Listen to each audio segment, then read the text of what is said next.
All right, guys, so in this lesson, we're going to talk about the mysterious concept of mixing. Mixing is really the process of creating some priorities for yourself, which elements are most important, and then creating agreement between the different elements that you have that reflect what your priorities are. Think about it in terms of volume, so how loud something is or how in front on the z-axis it is. If it's on the left side or the right side, so we think of that as the x-axis. And then you can think about the y-axis of your frequencies. So does it cover high frequencies or does it cover the bass? Does it cover the low frequencies? And when we think about these things and we give each element their space, we are creating an agreement between these different elements. So the first thing that we're going to establish when we listen to this is what our priorities are. So this is my song No Regrets with Corella and Yves V.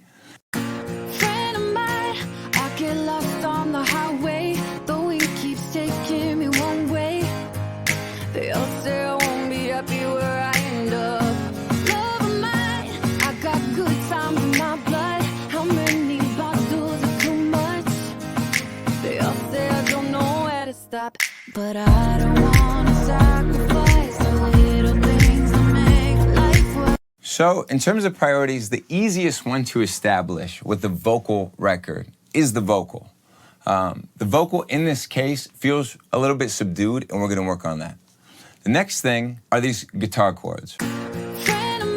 They're the most driving, most interesting element right underneath the vocal. Next, we have drums, which in any dance song are inevitably going to be important. For starters, we have the snap. And later, we have the kick that comes in. And at that point, the kick and the bass will be important priorities. But starting from the beginning, let's just look at the vocal. The vocal, as we mentioned before, feels very subdued. There are effects you can add to changes, but the easiest one is just volume. We're just going to turn it up.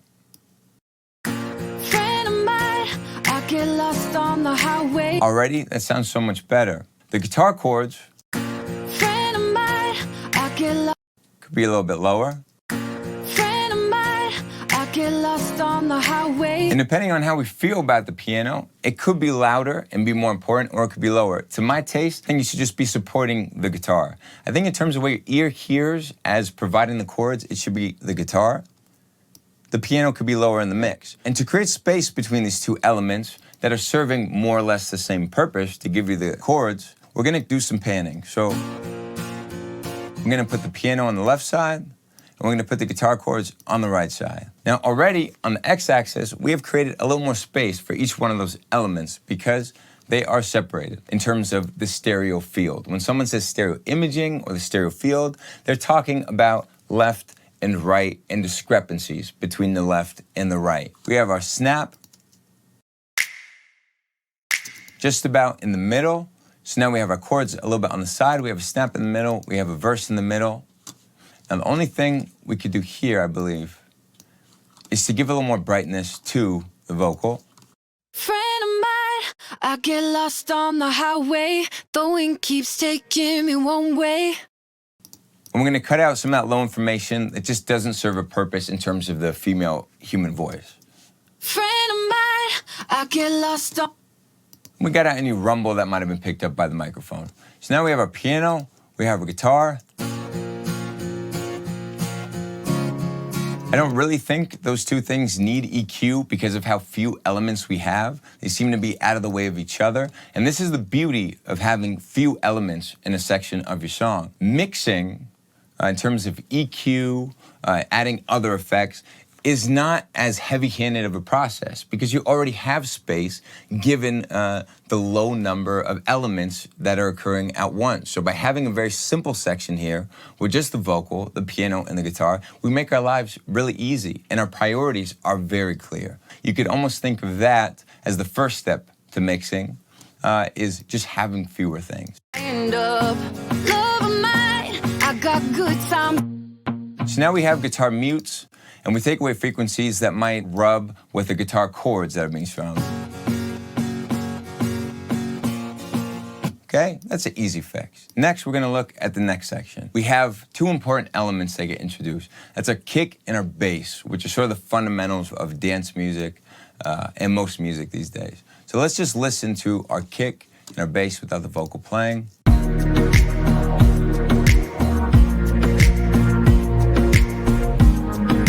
The thing with kick and bass and why it is such a discussed and interesting subject is because they're both very important and they both cover the same frequency range.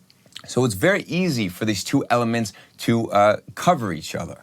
We don't want that, so the first thing that we're gonna look at is the volume of our bass and make sure that our kick is just a bit louder and feels like the punch while the bass is the sustain.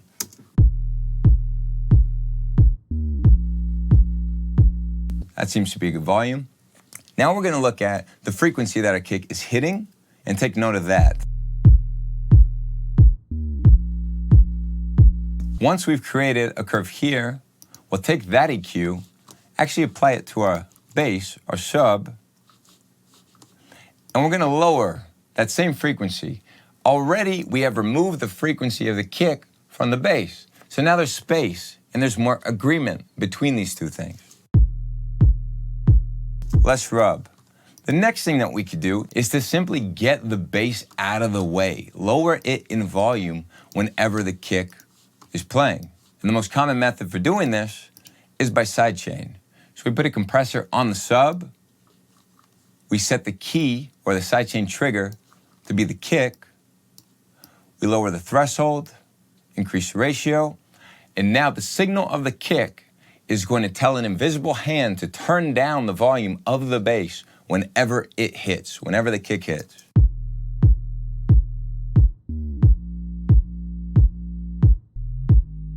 So the bass is simply not there when the kick is. That's the easiest and most direct way to create space between the kick and the bass.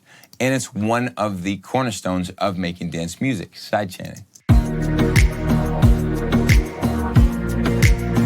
The other thing that could possibly interfere with our bass are these pads because they contain sub information. So without being too detailed, we're simply going to remove the sub information here from the pad.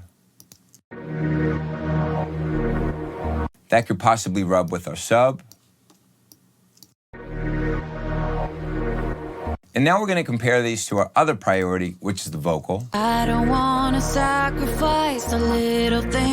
And we could also do a small dip at a frequency that might mask the vocal. I don't wanna. And we're going to drag the frequency across and see where it seems to start masking our vocal. I don't wanna sacrifice the little things that make life worth living. But to create space for some of the mid of the vocal, we'll just create a small dip there. Again, these are simple, quick adjustments, giving us space. I say I don't know where to stop, but I don't wanna sacrifice the little things that make life worth living. Life worth living.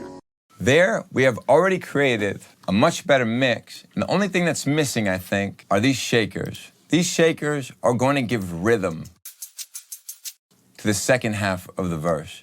And they're almost inaudible. So by turning those up, we go from a section that feels sort of dull and without rhythm to one where the rhythm is clearly now a priority.